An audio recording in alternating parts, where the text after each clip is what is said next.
Hey there, we are about to go on a vacation, but my 18-year-old daughter has broken her back about 2.5 weeks ago. So we're trying to rig out a way that she can go more comfortably. So what I'm going to do is build a temporary bed in the middle seat of our Suburban. Here's what we're going to be doing. This is the seat area. I've already measured it. It's 5 foot long by 25 inches wide is the space we have.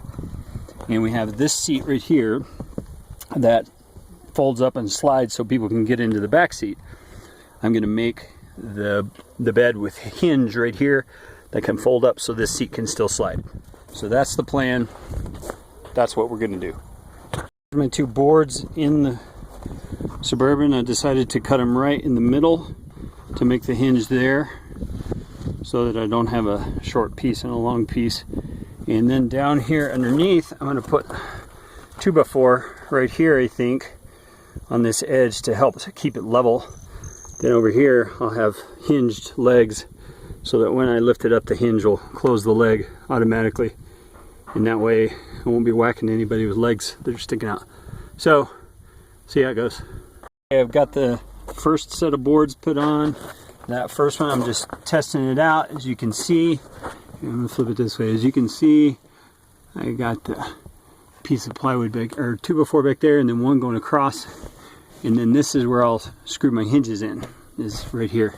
Had to put those boards across both to level it out and to have sufficient wood to screw the hinges in. So finish it up in a bit. Okay, here's my 2 pieces with the hinges on. Okay, so you see it's gonna hinge up like that. And what we're gonna do also is we have 2-inch foam we're gonna glue on this so that it's gonna be nice and comfy. So anyway, I still got to put my legs on, but I'm going to put this in the car and test it out. And then I'll come back here and put on the legs. It's in the car, it's folded. See if I can hold this thing while I unfold it. Oh, barely clears my light up there. Praise the Lord. Okay, so there it is laying out in the seat. Just all the way back. I'm going to shut the door here, make sure it clears. Yeah, everything's good. Okay, now notice it's just a little bit off level, so my legs on this side will take care of that. I'm going to put one here, one in the middle, and one over there. Should be good. So it's working. Okay, I've got my legs attached and I've got it flipped upside down so you can see what I did. You see, I made these with hinges on them, like so that as I move it in and out of the car, it's easier to get in, first of all. This is the back side, so this one, I'll get it laid in, I'll get this one set up, I'll get the middle one set up, and then the other part will be folded over on top, and that hinge, when I lift it, the leg is going to automatically fall down, so it's not sticking up to hit things. Now I'm going to flip it over, and I'm going to adhere the foam. Okay, to put the foam on, this is what I'm using, this gripper white primer and sealer. The guy at Home Depot told me he has glued cinder blocks together with this stuff, and it's actually a primer, which is what's funny, but he said they stayed that way for 2 years, so I think it's enough to hold my foam to this board. He said everything else he had would tear the foam apart, you know, just eat it up, so this won't. So I'm going to give it a try. Okay, here's my finished bed. The glue stuff, or the primer stuff the guy gave me from the Home Depot did not work. It basically just soaked into the foam. It didn't stick to the foam. And so I had to come up with another way to keep the foam pads on there. And what I used here was some nylon straps that I had laying around. You can see those. I could screw them onto the frame.